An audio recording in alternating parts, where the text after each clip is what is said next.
26/11/2008 को मैं मेरे फैमिली के साथ, मेरे पापा, मेरे भाई और मैं, हम तीनों पूना जा रहे थे बड़े भाई को मिलने के। बैंडा से हम सीएसटी गए थे। सीएसटी में 12 नंबर प्लेटफॉर्म के सामने बैठे। उतने में मेरा भाई बोला मुझे टॉयलेट आया। पापा बोले तो टॉयलेट जाके आ जा, फिर हम टिकट निकाल के जाएंगे। जैसे ही वो टॉयलेट को गया, गोली फायरिंग और बॉम्ब स्पॉट हुआ। हम भागने की कोशिश की तो कसाब की गोली आके मेरे राइट पैर में लगी। मैं गिर गई, बेहोश हो गई। पर बेहोश होने के पहले मैंने उस आतंकवादी को देख लिया जो अंधाधुंध गोली फायरिंग कर रहा था। कसाब बुटका सरी का था, उसके हाथ में एक बड़ी सी बंदूक थी। कई लोगों को उसने गोली मारा था। किसी के हाथ में गोली लगी, किसी के पैर में, किसी के सर पर। वहां लाशों गिर रही थी। मुझे समझ में नहीं आ रहा था आखिर वहां हो क्या रहा है। मुझे एक शख्स की आंखें गोली लगती जिसके हाथ में बड़ी बंदूक है, बुटका सरी का है, और मैं बेहोश हो गई। उसके बाद मुझे सेंट जॉर्ज हॉस्पिटल लेके गए। सेंट जॉर्ज में मैंने देखा कितने पेशेंट थे। कई लोगों का डॉक्टर ऐसे ऑपरेशन कर रहे थे, किसी को बेहोश नहीं कर रहे थे। मैं वो देख के डर गई, घबरा गई। वहाँ मेरा ऑपरेशन नहीं हुआ। वहाँ से मुझे जेजे हॉस्पिटल लेके गए। जेजे हॉस्पिटल में करीबन मैं 1.5 महीना एडमिट रही। मेरे पैर का 6 ऑपरेशन किया गया। मेरे पैर से गोली निकाला गया। 26 तारीख को मुझे गोली लगी थी। 26 नवंबर को 27 नवंबर से मेरे पैर से गोली बाहर निकाला गया।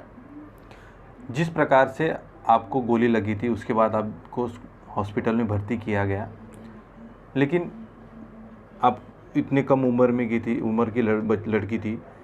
जिस प्रकार से आतंकवादी कसाब को आपने कोर्ट में देखा तो उस वक़्त आपको क्या डर लग रहा था, क्योंकि किस प्रकार से कसाब दिख रहा था वो बताइए। जब मैं कोर्ट गई थी 10 जून को, मेरे से पहले मेरी पापा की गवाही हुई थी। पापा ने दोनों आतंकवादी को देखा था, मैंने कसाब को देखी थी। जब मैं कोर्ट गई, मैं बैसाखी से चलती थी। मन तो ऐसा हुआ था कि इसे बैसाखी फेंक के मारूं, या मुझे कोई बंदूक दे दो तो मैं इसे अभी गोली मार दूं, या मैं इसे फांसी पे चढ़ा दूं। मुझे खुनस आया था कसाब को देख के। उसे देख के कभी मेरे मन में कोई दया नहीं आई और ना ही कभी आएगी। मेरे मन में खुनस है और वो आज तक और वो हमेशा रहेगा। तभी से मैंने एक डिसाइड कर लिया कि मैं एक पढ़ लिखी IPS ऑफिसर बनना चाहती हूँ। कसाब जैसे से बड़े बड़े आतंकवादी को मुझे खत्म करना है। पापा का नंबर मांगा गया था, फिर हमसे कांटेक्ट किए, बोले कि आप कोर्ट में आके गवाही देने के लिए तैयार है। तो हमने बोला हम 10 जून को आके कोर्ट में गवाही देने के लिए तैयार है।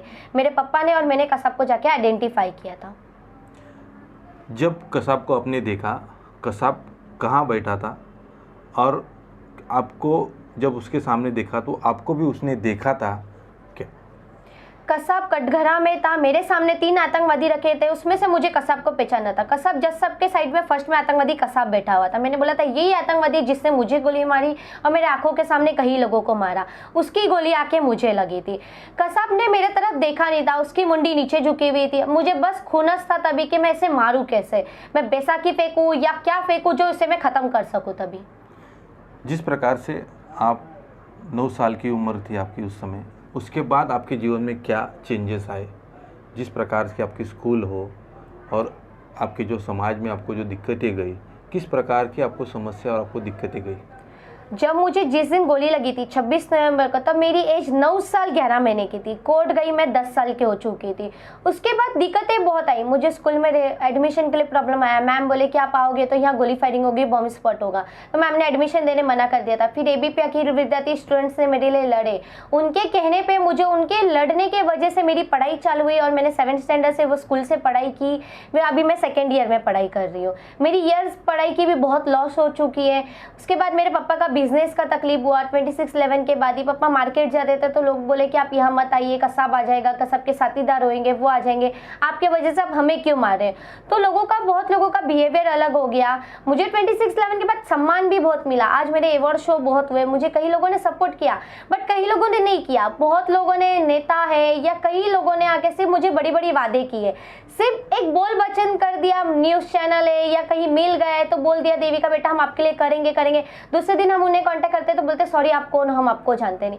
मैंने इतनी चीजें इन 13 सालों में देख लिया कि मैंने कभी सोचा नहीं था कि हमारे साथ ऐसा भी हो सकता है। मैं अपने देश के लिए खड़ी हुई और वो हमेशा मैं रहूंगी। कसाब क्या, उसकी कोई भी आतंकवादी आए हमारे देश पे उंगली उठाने की भी कोशिश की तो उसे मैं खत्म करने के लिए हमेशा रेडी रहूंगी। जिस प्रकार से आपकी जो फ्रेंड सर्कल था जी, उसमें किस प्रकार का चेंजेस इस घटना के बाद आया? 26/11 के बाद तो जब मुझे गोली लगी थी तब मैं विटनेस बन के आई थी। तो पहले मेरे कोई फ्रेंड नहीं बने थे। तब डरते थे बच्चे हमसे बात करने के लिए, क्योंकि उनके पेरेंट्स मना करते थे कि आप इनके पास जाओगे कोई आतंकवादी आएगा मारने के लिए। हमने इस वजह से कई रूम भी चेंज किए थे। रूम का प्रॉब्लम आने लगा था। भाई खुद एक हैंडीकैप हो गए। 26/11 में उसको इन्फेक्शन हो गया। मतलब हमारी तीनों की जो लाइफ थी वो बहुत चेंज हो गई। फैमिली मेंबर गाँव के वो लोगों ने अलग बिहेवियर करने लग गए। वो लोग हमें बुलाते नहीं थे। रिसेंटली कुछ सालों से वो हमें बुलाते बुलाते, इनवाइट करते। इसके पहले उनका बिहेवियर अलग था। बड़े भाई जो पुणे में रहते वो खुद एक कुछ टाइम के लिए हमसे दूर हो चुके थे। इस चीज़ों में बहुत सारी हमने ऐसे ऐसे फेस किया जो कभी सोचा नहीं था। टेररिज्म के वहाँ से हमें धमकी भी आई, बहुत सारी चीज़ें हमने देखी इस टाइम पे। और उसके बाद अब फ्रेंड्स बने हुए, बट पहले की बात बहुत अलग थी। अब तो लोग बातें करते हैं, पर कोई कोई लोग अब भी डरते हैं। ये जो हादसा हुआ था उसके बाद आपको आपने बताया कि जिस प्रकार से आपके जो संबंधी थे, आपके फ्रेंड्स अगर आपसे दूर हुए थे, जी। उसके बाद भी आपको कोई इस प्रकार से कोई धमकी आती रही है? 26/11 के बाद धमकियाँ तो आई थी, धमकियाँ कई आई थी, हमने कंप्लेंट भी दिया था, बट उसके बारे में कुछ पता नहीं चला। फ्रेंड सर्कल का, जब मैं बच्ची थी तब छोटी थी, मुझे ये सब का चीज़ें का नहीं पड़ी थी। मेरे माइंड में तब एक ही चीज़ें चलती थी कि मैं एक ऑफिसर बनूं और टेररिज्म खत्म करूं। आज दोस्ती तो है सभी से, बस मेरी नाराज़गी इस बात से, मैं सरकार के आगे 13 सालों में कई बार बोल चुकी, इतने न्यूज़ चैनल, कहीं जगह पर मैं गई हूँ, कहीं पॉलिटिशियन से मिली हूँ, हीरो हीरोइन सभी लोगों से मिली हूँ, पर किसी ने कुछ किया नहीं है, सिर्फ एक बातों को अनसुना करके रख दिया। तो मुझे इस चीज़ों से नाराज़गी है कि अगर मैं कुछ बढ़ना चाहती हूँ तो मुझे बढ़ने क्यों नहीं मिल रहा है, हर बार मुझे नीचे गिरा क्यों दिया जाता है। क्या नाराज़गी आपको सरकार से? आपकी सरकार ने कौन सी मांग है जो पूरी नहीं की? सरकार से मेरी नाराज़गी यही है कि मुझे रहने का घर बोला गया था, वो मुझे मिला नहीं गया। जब कलेक्टर ऑफिस से 2 लोग हमारे घर आए थे, उन्होंने हमसे सिग्नेचर वगैरह लेके गए थे, उन्होंने बोला आपके घर के आपके नाम पे घर अलर्ट हो चुका है, बट वो घर अभी तक हमें मिला नहीं गया। ये बातों पे मेरी पढ़ाई लिखाई के लिए बोले थे हम आपको सपोर्ट करेंगे, पर किया नहीं है, सिर्फ बोल बचन हुई है। हर नेताओं ने, कितने लोगों ने, ये लॉकडाउन में सिर्फ पहले कोई हो गया इंसान जो हमारे घर पर आए पॉलिटिशियन से, जो जिशान भाई आए थे, उन्होंने मेरी लॉकडाउन में हेल्प की थी। इस लॉकडाउन में भी बहुत लोगों ने सिर्फ हमें बोला था करेंगे, वो भी नहीं कर पाए। अब मेरा घर भी पास हुआ है, कोर्ट में हमने केस किया था, हाई कोर्ट से एक्सेप्ट हुआ है, बट उस कोर्ट में भी अभी कुछ रिप्लाई आया नहीं है। वो उस बात को भी 1 साल ऊपर हो चुका है, वो बात भी कहाँ दब चुकी है, क्या हुआ है, कुछ समझ में नहीं आ रहा है। आपको पंतप्रधान नरेंद्र मोदी से भी मिलने की आपने जी। बात की। इंटरव्यू के पहले तो आपने कहा था मुझे पंतप्रधान मोदी से भी मिलना है। क्या इरादे हैं आपके पंतप्रधान नरेंद्र मोदी से मिलने के? क्या इच्छाएं हैं? क्या उनको ऐसा कहना है आपको कि आपको उनसे ही मिलना है?